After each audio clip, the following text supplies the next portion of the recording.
Bonjour tout le monde. Alors, je suis particulièrement fier et touché d'être ici avec M. Brubeck. Vous savez que je travaille à faire venir M. Brubeck à Montréal depuis 1975 et qu'il est venu, à ma connaissance, 17 fois. Et à chaque fois, c'est un plaisir renouvelé. Mr. Brubeck, the story of Mr. Brubeck with this city, I don't know much before I was born, you know, but I know that I discovered jazz with the Time Out album. My parents were into classical music. It's all what we had as a jazz record. And it's from there that my interest into jazz grew up.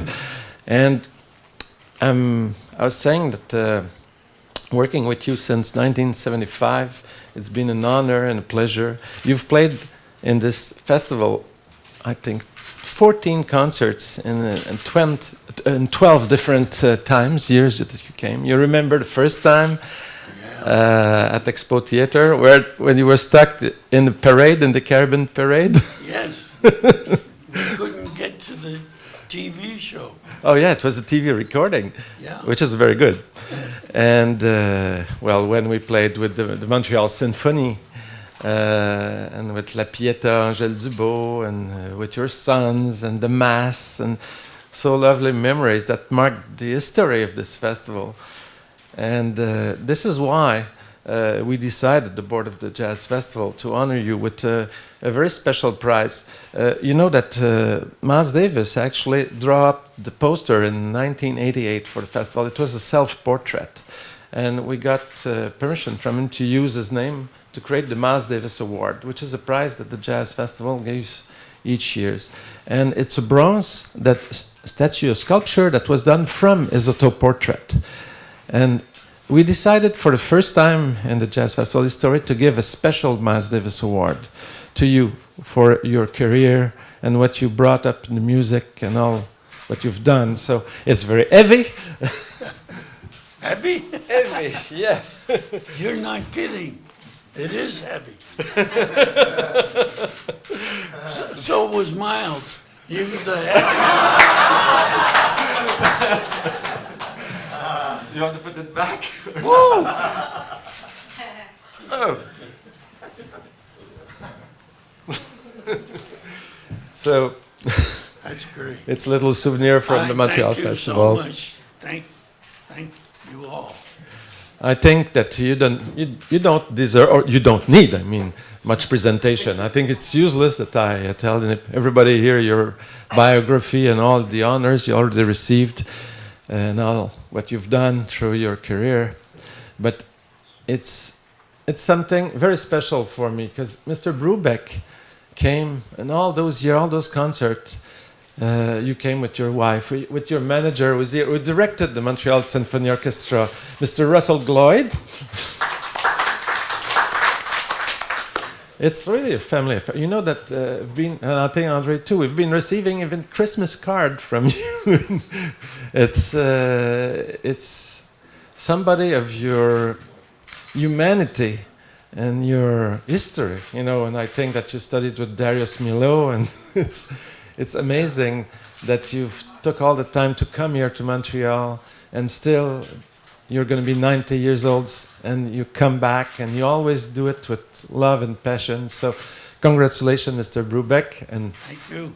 I'll leave it to you if you want to say a few words or answer questions. All right.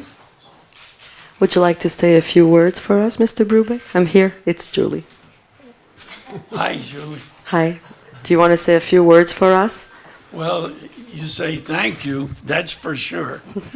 And this is great.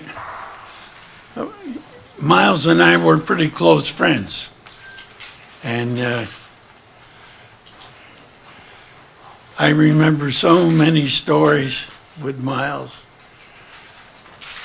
One day he came to my house, and my kids, when they came home from school, they saw Miles and I playing basketball, which they couldn't believe that Miles and my father are out there playing basketball.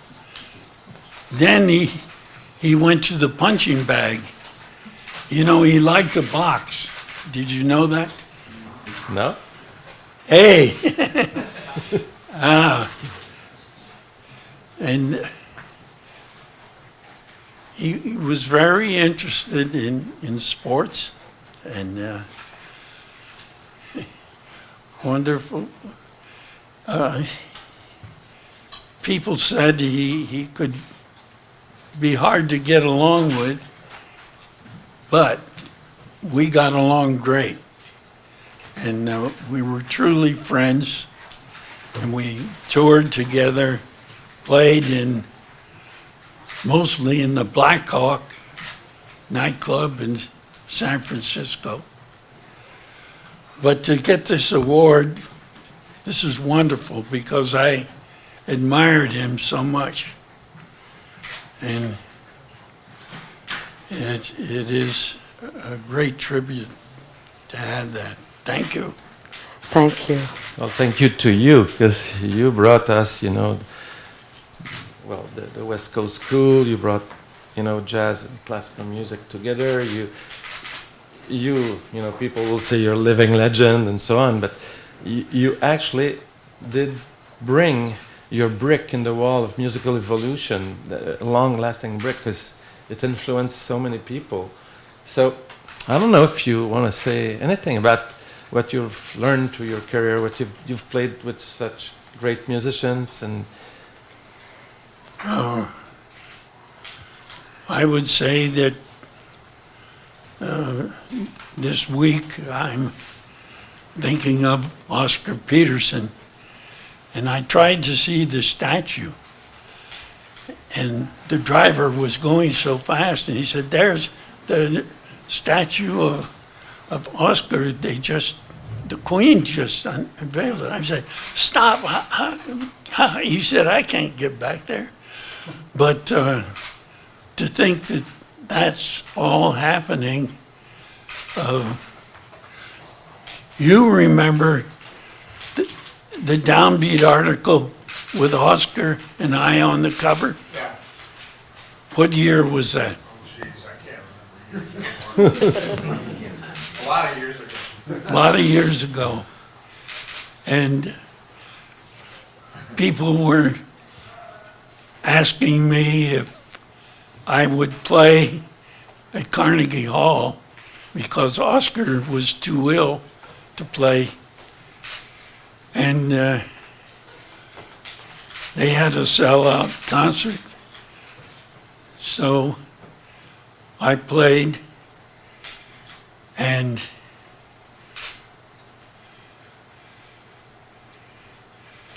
they were asking me about Oscar's recordings, and they had a list of them. I said, "Well, there's one that you don't have."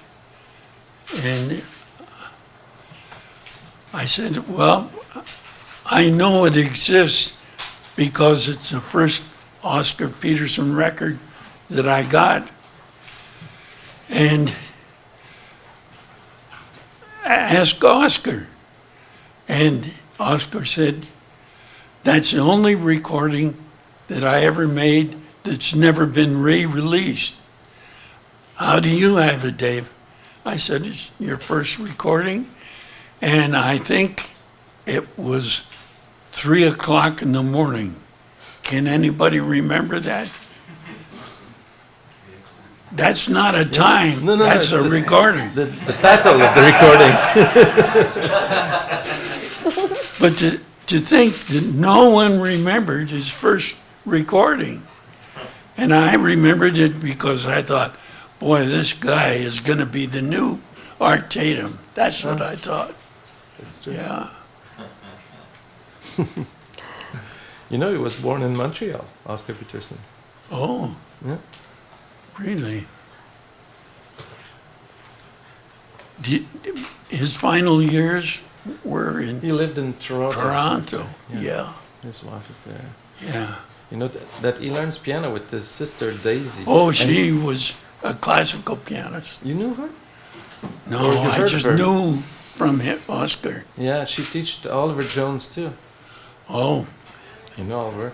So, and actually the piano, or upright piano, where they both learn, on which they both learn, will be here in the Hall of Fame we're going to open this fall. Oh, that's great. That's great. Would you like to Yeah. follow up with a couple of questions? We'll start with you here. Every time I see you play, one of the things that delights me is the look on your face. You have this smile and the look of, it's like you're a child discovering music for the first time, that you push this thing and a sound comes out. And you seem so happy. And especially when you're here at Montreal, because you play best, I feel, here.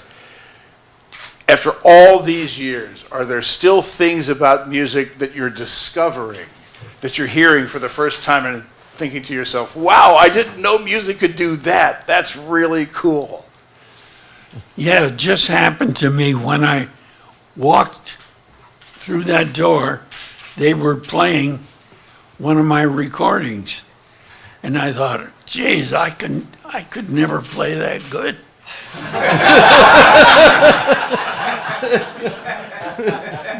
But in it is so much of the things I was trying to do. And I asked if, can you play that again, the piano chorus? Because what I tried to do was to have two tempos going on at once, and then play another tempo against those two.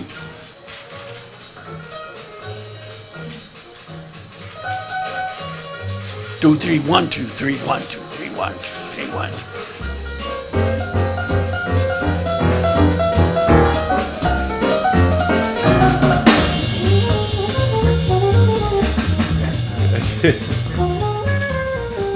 Merci, c'est un beau moment. Well,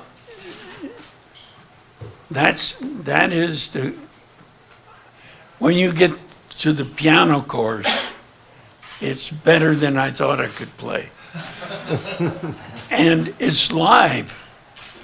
And playing live, when I'm beat from the road, like this week, and you don't think you're going to play well, as soon as you hit the stage, the adrenaline starts going, and it saves the situation, and you've got some energy back. And I wish he'd have played the piano course. But that goes back to Miles.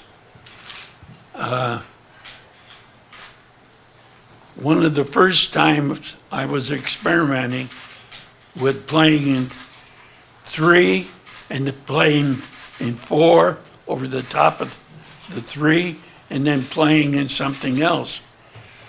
And that was Someday My Prince Will Come. And